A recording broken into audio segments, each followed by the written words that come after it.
Hey guys, I wanted to make today's video on the topic of depression, anxiety, all those icky feelings that come to the surface when we stop numbing ourselves out.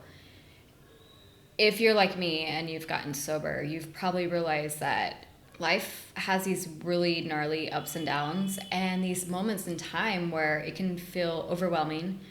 It can feel like it's almost impossible to deal with. How do I deal with these things that just keep piling on and on and on and on? And how do I deal with these emotions? I feel sad, I feel upset, I feel so overwhelmed. There's so much going on. How do I deal with it without exploding? How do I deal with it without numbing?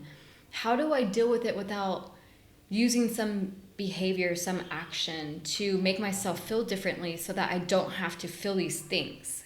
Depression, anxiety, these words, kind of like alcoholism or addiction or a heavy drinker or a teetotaler, they kind of have like this negative stigma attached to it.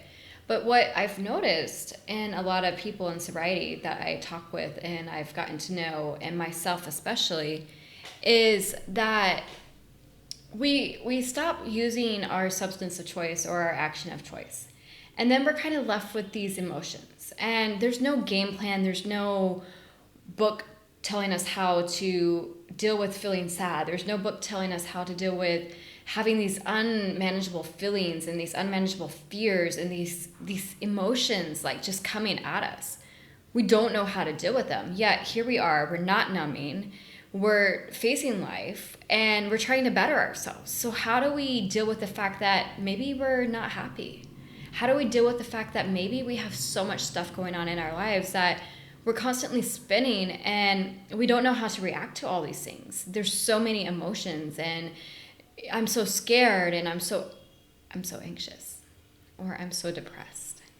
They don't have to be a negative word. They're not negative emotions. What they are is kind of part of who we are. I drank, I became depressed. I didn't drink and I was depressed, so I drank.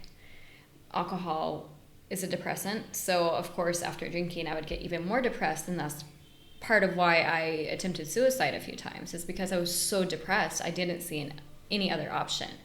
But then I took away the alcohol. And yet I still have mood swings. I still have moments in time where I feel down. I'm uncertain. There's so much stuff going on and I don't know what the future is going to hold, and I don't know how to deal with that fact that I don't know what's coming. I've worked a 12-step program throughout my recovery at times, and one of the things I always say is you have to stay in the moment, you have to stay in today.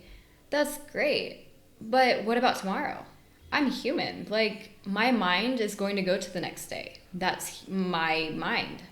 And telling myself that I have to stay in the moment is great, and practicing that is awesome. However, my mind's still going to go there because that's who I am and how my mind works. So if I don't accept that fact, I'm just going to cause even more anxiety because I'm trying to downplay the fact that I'm thinking about tomorrow, even though I don't want to think about tomorrow. And then that insanity begins. And then when that insanity begins, those other feelings and emotions come in and the anxiety heightens. So now it's not just worrying about what's going to happen tomorrow, it's worrying about the fact that I'm worrying about tomorrow, and worrying about the fact that I'm worrying about tomorrow, about worrying about the future, and not staying in the moment. So I'm tripling my anxiety because I can't accept the fact that I'm worried.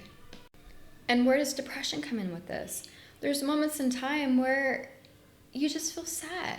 I feel sad. I don't know what's going to happen in the future, but today has maybe been not a good day. Maybe I've taken a look at my life today and I'm like, oh, I'm not where I expected myself to be. I'm not where I wanted to be. I'm not perfect. Newsflash, I'm not perfect. But I expect myself to be perfect, but I'm not a perfect person, so maybe I should feel sad. Maybe I should put myself down and fall into that negative self-talk so that I have a reason to be further depressed. So I'm anxious, I'm depressed, I feel like I'm not worthy, my self-esteem is plummeting, I'm letting people talk bad to me, I'm not implementing the boundaries that I've been working to implement, and now my life is even further out of control and I don't know how to deal. So the next best option is to what? Take myself to bed, sleep. Sleeping always helps everything for me, for the most part. At least it kind of numbs it out. But I'm not trying to numb it out. I'm trying to face these emotions and these feelings straight on. So how do I deal with depression? Do I have depression, or am I just calling my days where I'm not feeling 100% depression? Am I truly depressed? I'm not a psychiatrist. I'm not a psychologist. I'm not a counselor. I can't diagnose myself, and I can't put labels on myself. I mean, I can, but why should I? There's enough labels going around in the world. Why should I add another? What if I just say I'm not having a good day? Because for me, my mindset is a huge impact of my mood. So if I say I'm depressed, then certainly I'm going to feel depressed. I'm going to feel down in the dumps. I'm going to feel mopey. I'm going to feel like garbage. But what if I just say, today's not the greatest day? That's okay. What can I do to make it better? What can I do to pull myself out of this mood? And it's not always that simple. And there's moments when going to bed and taking a nap is the best course of action. Because sometimes we just need that mental break. Sometimes we need that rest to help our bodies cope. But what about our mindset? What about self-affirmation? What about meditation? What about taking a moment and checking in with a friend? Ask them how they're doing. Check into the world outside of yourself, because a lot of my problems I can just sit in and I can make it all about me, and I can get into that pity party, and I can develop more mopey, down in the dumps feelings just by being inside myself. Anxiety for me is what I struggle with more. I'm not officially labeled anxious, though according to my psych reports when I visited a mental institution, I am. However, I don't like that label either. I'm anxious, but in reality, I'm a variety of emotions. I'm overwhelmed.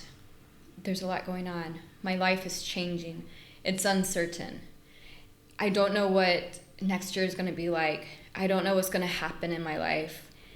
I'm experiencing emotions that I don't necessarily want to experience because they scare me. I'm scared. I'm angry. I'm resentful. I'm overwhelmed. Bottom line, it's all of these emotions that come together to create that anxious feeling. So the top emotion for me in all of that is I don't know what's going to happen. I'm uncertain.